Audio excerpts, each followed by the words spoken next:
Doris Gates, beloved children's author and storyteller, was born in Mountain View, California in 1901. This was Northern California pre-Microsoft, Apple, Facebook, and Google, when rather than acres of office plexes and freeways and suburban neighborhoods, there were instead acres of ranches, fruit orchards, and open spaces. This is where Doris Gates grew up, raising animals and picking prunes on her family's ranch, having what she called an unusually happy childhood. She had a little gray burro then, and when she began writing as an adult, her first book was about a little girl named Sarah, who wanted a burro and earned the money by helping out with her family's prune harvest. In fact, many of her stories center around animals, especially horses, and children, especially children facing real-life, everyday problems. And of course, like most authors, the themes that have found their way into her writing are drawn from her own experiences. Well, after graduating from high school, Doris moved with her family to the San Joaquin Valley, where she went to a teacher's college and then studied library science in Los Angeles and Cleveland, eventually returning to Fresno to work as the children's librarian at the Fresno County Library until 1940. So here she was, in the San Joaquin Valley during the Great Depression, using her gifts and education to feed the hungry minds and imaginations of children. Besides being a librarian, she also had a radio program telling stories and was regularly found in migrant camps and schools, again telling stories and sharing books with the children of workers displaced by the Dust Bowl.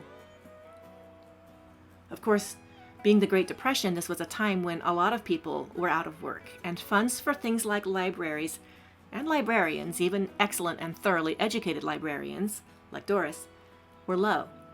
So to supplement her income, Doris began to write. She began, as I said, with Sarah's idea, and 2 years later wrote Blue Willow, a book about the daughter of a migrant farmer, like those she worked with. Why is it such an important novel? Well, it was written at a time when children's books were heavy on the imaginative or the fantasy, but were not very realistic.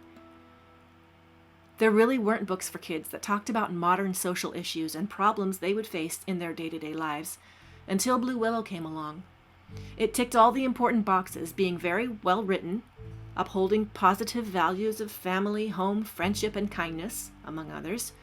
And children liked it. That's called child appeal, and it really matters when publishers are deciding whether or not to print a book. They want to make sure it will sell. So not only was it both imaginative and realistic, and had child appeal, but the working class setting and portrayal of migrant families and conditions were also firsts. As was the fact that Gates made Janie's best friend a Mexican American. In an article titled "Making the World Safe for the Janie Larkins," the author, who is herself a head librarian for children, writes, "We need many more books about the Janie Larkins in our literature for children, and when we get them, we will need the courage to give them to our children." Besides the multiple awards and recognitions given to Blue Willow, Gates's books, Sarah's Idea and The Cat and Mrs. Carey, were also named Horn Book Best Books of the Year. And Little Vic, a story about a young black jockey and his horse, which is a childhood favorite of mine, was given the William Allen White Award by the school children of Kansas. Gates spent the latter years of her life writing and raising horses at her dream home overlooking the Pacific coast in Carmel, California, until her death in 1987. She was 86. And while she's gone, she's left behind these stories that help us understand history and the experiences of others in a truly profound way. Thank you, Doris Gates.